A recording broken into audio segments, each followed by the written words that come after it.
Umiikot online ang mga pahayag ni Mommy Inday Barreto tungkol sa relasyon nina Jody Santamaria at Raymart Santiago. Sa halip na tradisyonal na, good luck, malinaw ang tono ng ina, may dasal siya para kay Jody, pero may babala rin, proceed at your own risk. Ibig sabihin, kung papasok ka sa relasyon, gamitin ang sariling paghatol, alam ang posibleng panganib, at handa sa resulta ng mga desisyong pipiliin mo. I'm not gonna say good luck to her, I will pray for her but proceed at your own risk. Kung hindi mo pa alam, bahala ka, bahala na ang Diyos. Mommy Inday Barreto. Ang dasal ni Mommy Inday ay tanda ng malasakit, pero ang salitang, at your own risk, ay paalala na si Jody ang may hawak ng manibela sa buhay niya. Ano mang maging kalabasan ng relasyon, paninindigan ng involved ang kanilang pasya, ang mensahe ni Mommy Inday ay hindi sumpa, kundi paalala, ang pag-ibig ay masaya, pero may kasamang pananagutan, dasal ang una, disiplina ang kasunod, sa dulo, ang pinakamahalaga para sa sino mang nasa relasyon sikat man o hindi ay magmahal ng may dignidad, magpasya ng may mata sa katotohanan, at panindigan ang pinili. Umiikot online ang mga pahayag ni Mommy Inday Barreto tungkol sa relasyon nina Jody Santamaria at Raymart Santiago. Sa halip na tradisyonal na, good luck, malinaw ang tono ng ina, may dasal siya para kay Jody, pero may babala rin, proceed at your own risk. Ibig sabihin, kung papasok ka sa relasyon, gamitin ang sariling paghatol, alam ang posibleng panganib, at handa sa resulta ng mga desisyong pipiliin mo.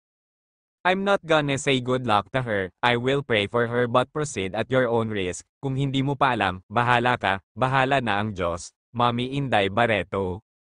Ang dasal ni Mommy Inday ay tanda ng malasakit, pero ang salitang, at your own risk, ay paalala na si Jody ang may hawak ng manibela sa buhay niya.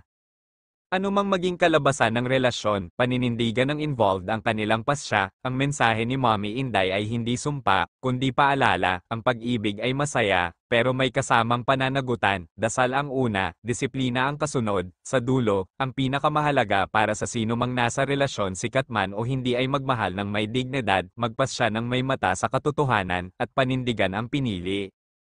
Umiikot online ang mga pahayag ni Mommy Inday Barreto tungkol sa relasyon nina Jody Santamaria at Raymart Santiago. Sa halip na tradisyonal na, good luck, malinaw ang tono ng ina, may dasal siya para kay Jody, pero may babala rin, proceed at your own risk. Ibig sabihin, kung papasok ka sa relasyon, gamitin ang sariling paghatol, alam ang posibleng panganib, at handa sa resulta ng mga desisyong pipiliin mo. I'm not gonna say good luck to her, I will pray for her but proceed at your own risk. Kung hindi mo pa alam, bahala ka, bahala na ang Diyos. Mommy Inday Barreto.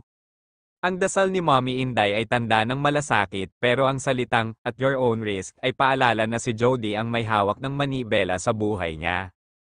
Ano mang maging kalabasan ng relasyon, paninindigan ng involved ang kanilang pasya, ang mensahe ni Mommy Inday ay hindi sumpa, kundi paalala, ang pag-ibig ay masaya, pero may kasamang pananagutan, dasal ang una, disiplina ang kasunod, sa dulo, ang pinakamahalaga para sa sino mang nasa relasyon sikat man o hindi ay magmahal ng may dignidad, magpasya ng may mata sa katotohanan, at panindigan ang pinili. Umiikot online ang mga pahayag ni Mommy Inday Barreto tungkol sa relasyon nina Jody Santamaria at Raymart Santiago. Sa halip na tradisyonal na, good luck, malinaw ang tono ng ina, may dasal siya para kay Jody, pero may babala rin, proceed at your own risk. Ibig sabihin, kung papasok ka sa relasyon, gamitin ang sariling paghatol, alam ang posibleng panganib, at handa sa resulta ng mga desisyong pipiliin mo.